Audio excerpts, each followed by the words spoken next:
এই দেখুন, আমি এখন কলেজ থেকে দাঁড়িয়ে আছি কফি হাউসের সামনে। ঠিক আছে, কাজে বেরিয়ে গেছি, ভাবলাম একটু 10-15 মিনিট দাঁড়াই এখানে। সব ফাঁকা, মানে মনে হচ্ছে যে ন্যাশনাল হলিডে ডিক্লেয়ার করে দিয়েছে। ঠিক আছে, আজকে অফিসিয়ালি ন্যাশনাল হলিডে ডিক্লেয়ার করে দেওয়া উচিত। কেন বলুন তো? কথাটা হচ্ছে যে ভোটের রেজাল্টের আগে এই দেখুন সব বন্ধ। ভোটের রেজাল্ট আজকে মনে হচ্ছে আজকে পুরো সব বাঙালিরা ঘরে বসে টিভিতে এটাই দেখছে যে কে জিতবে, কে হারবে।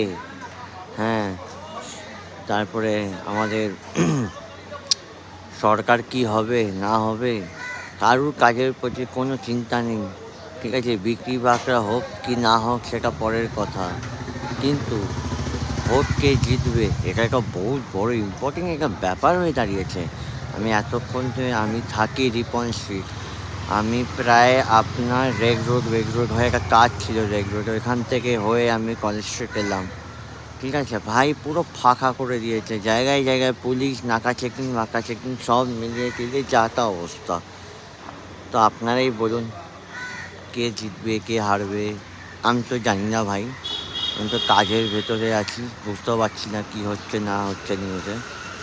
যাই হোক, বিকালবেলা দেখা যাবে, বিকালবেলা বোঝা যাবে যে কী হবে না হবে ফলাফল ভোটের।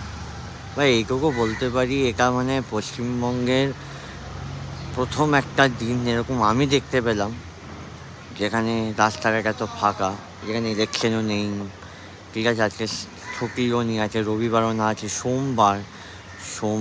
4ই মে 2026 এই দৃশ্য। আর কি দেখবো ভগবান। যাই হোক, বিকালবেলা সবার সাথে দেখা হচ্ছে, জানি না কী হবে।